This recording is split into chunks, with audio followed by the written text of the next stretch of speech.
apat na taon, ang gusto lang po ng gawin ng Showtime family ay mapasaya kayong lahat, madlang people.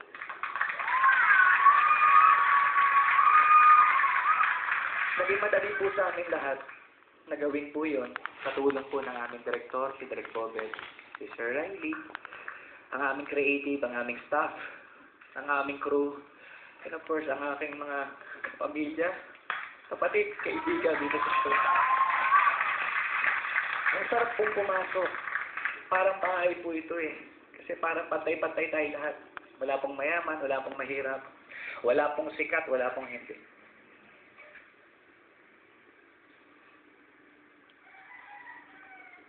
Pero ngayon po, at sa mga susunod pang araw,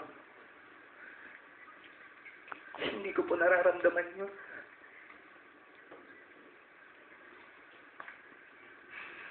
Hindi ko po alam kung paano ako nakatayo ngayon dito sa harapan ninyo.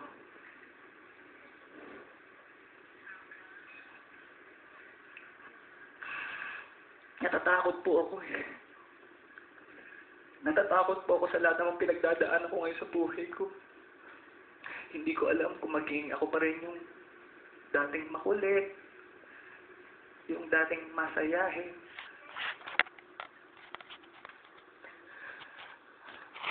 Pero, susubukan ko po.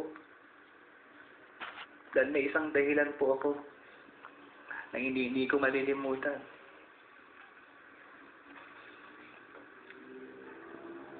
Isang buwan mahigit po na hindi tayo nagkita-kita at hindi po tayo nagsama-sama dito sa Showtime.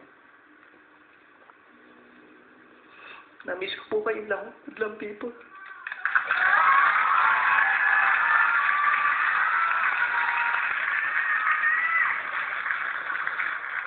Nababasa ko po yung mga tweets ninyo, yung mga messages sa akin sa Instagram. Gusto ko po magpasalamat sa inyo ng personal. Dahil po patuloy kayong sumusuporta sa akin, pinagtatanggol niyo ako, pinaniniwalaan niyo ako, at pinagdadasal niyo ako. Yan po ang dahilan kung bakit po ako nananatiling matatag para po harapin natin itong pagsubok na dumating sa buhay ko. Yan din po ang dahilan kung bakit po ako nakatayo ngayon dito sa harapan ninyo. At yan din po ang dahilan kaya gusto ko na magtrabaho dahil yung po ako eh. Gusto ko lang po magpasaya ng tao.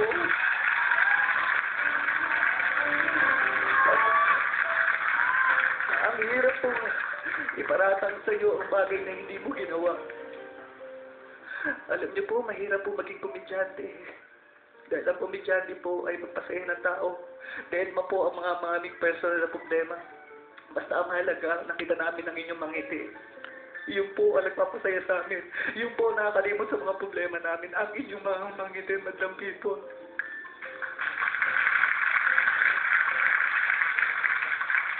Kaya salamat ng marami po sa inyo. Sa pagmamahal ay binigay niyo po sa akin. Ramdam ko po yun. Wala na lumabas po ako ng ospital. Ramdam ko po lahat ng iyong mga pagmamahal. Siyempre, gusto ko rin magpasalamat po sa ABS-CBN. Kay Boss Gabi, kay Ma'am Charo, kay Tita Cory, kay Tita Malu, kay Drake Loren. Kasi mula po ng simula, pinaramdam po nila sa akin kung gaano kalalim ang ibig sabihin ng kapamilya.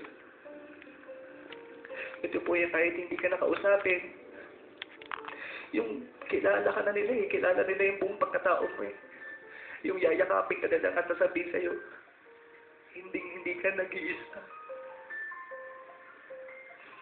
At syempre gusto ko magpasalamat din po sa aking legal team, kila Atty. Alma, kila Atty. Ayo at Sir Tony Calvento at sa iba pa mga lawyers na nagtulong-tulong. Kasi nagpapalakas po kayo ng loob ko. Lagi po kayo nasa likod ko. Hindi po kayo bumibitaw. Kayo po nagagabay sa akin kung anong mga gagawin ko. At sa mga pagdadaanan pa natin. Salamat po sa inyo. At syempre sa mga taga-NBI, kila Sir Romel Ramirez at Atty. Fem na kasi bawat binabalikan namin yung nangyari sa akin, ang sinasabi ko lang, natatakot ako. Pero salamat po sa inyong pagtsatsaga. At pasensya na kayo at kung paulit-ulit ko sinasabi yun dati. Pero sana po habaan niyo po yung pasensya niyo sa akin. At nagpapasalamat ako sa aking manager, kay Direk Chito, na hindi lang tumayo bilang isang manager ko. Tumayo siya bilang talagang pangalawang ama ko. Boss, thank you. Thank you so much. Siyempre sa aking mga doktor na inalagaan ako sa St. Luke's, salamat po sa inyo lahat, especially kay Doc Kurt. Siya po yung gumawa na ilong ko, hanggang ngayon pa ko pa rin. Hindi na po bagay sa akin na matangos ang ilong. Salamat, Doc Kurt, ha. Walang pagbabago. Balik sa dati.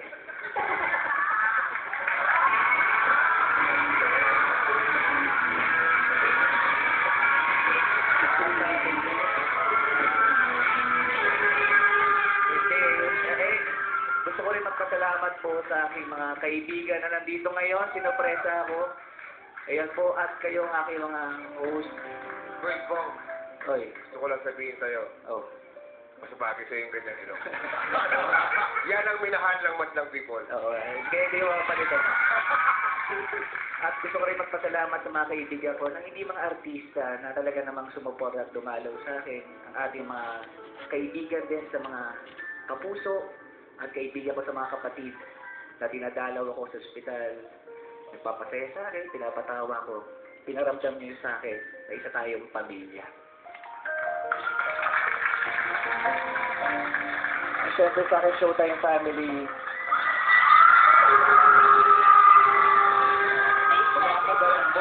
At sa lahat ng mga crew, staff, dancers dito. Mga Rudy, DJ Nick, Tito Mel, lahat.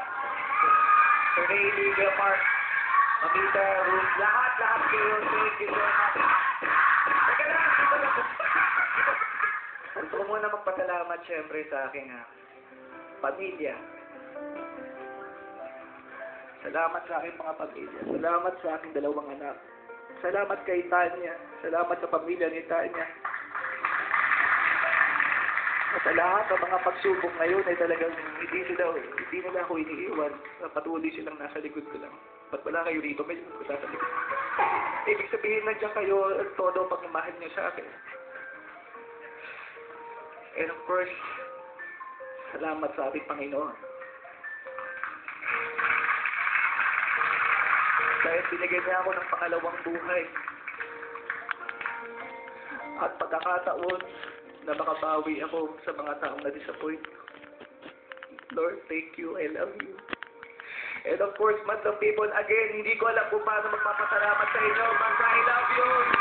Marami pong salamat sa inyong lahat.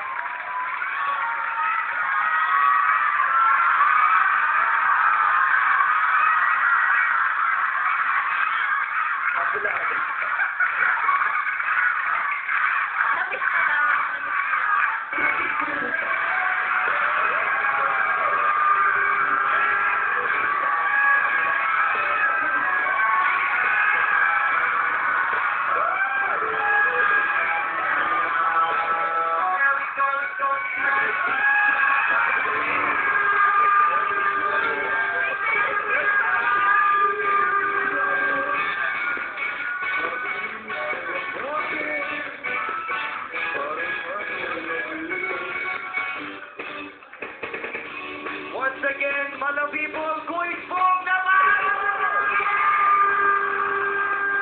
Isa lang ang masasabi namin dyan, Kuis. Unang-unang sa lahat, we are so happy. We are so blessed. Kasi parang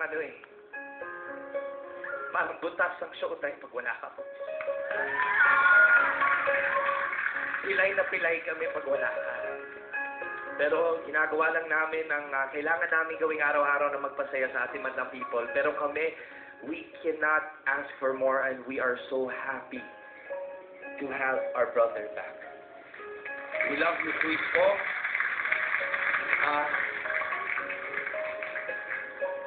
Basta sa korte na lang tayo magkita.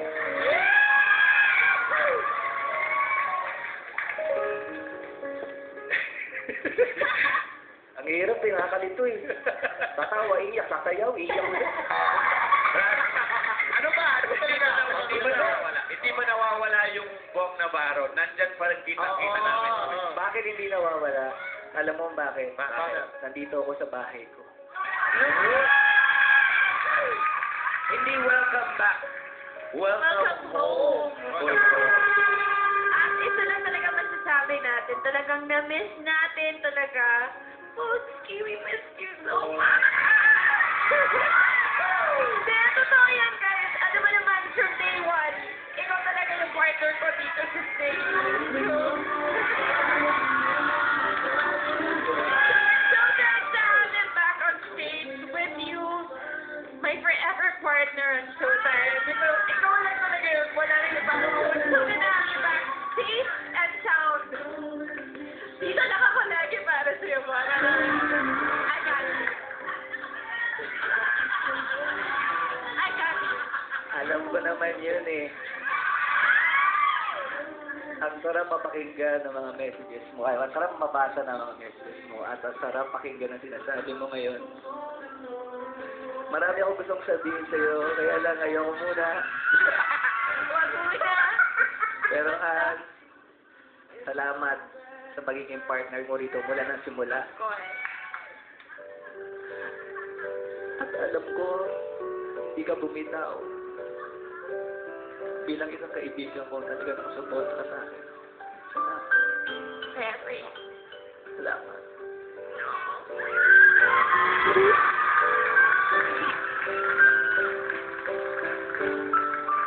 Ulitin daw natin ang showtime from the top kasi nandito na sa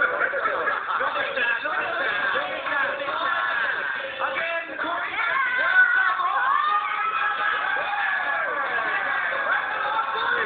alam mo, may isa ba tayong good news? Ano? May good news tayo, hoy. Ano? Sa Lunes, mula sa Lunes, nandito na si Bong. Ano ba? Ano yan? Sa Lunes! Absent po ako. Hoy, trabaho na. Nagtrabaho ako para sa iyo. Hoy! Billy! May good news. Ano? May message si Ryan kay Kuya Bong. Ano yan? Ayan. Kuya Bong, sobrang miss kita kasi yung naramdaman kita lagi abang sumasayo ako ng bilibo. Ang hirap pala yun.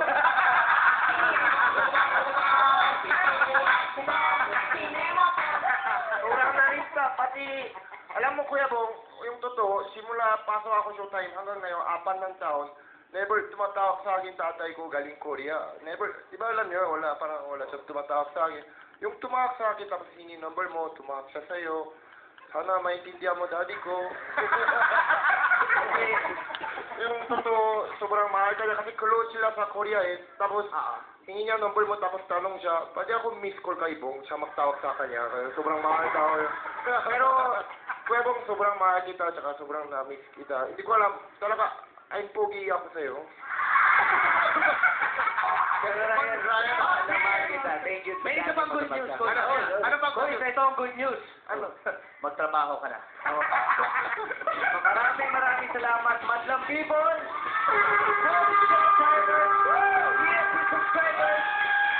Magkita-kita po tayo sa Lunes. Ito lang po sa...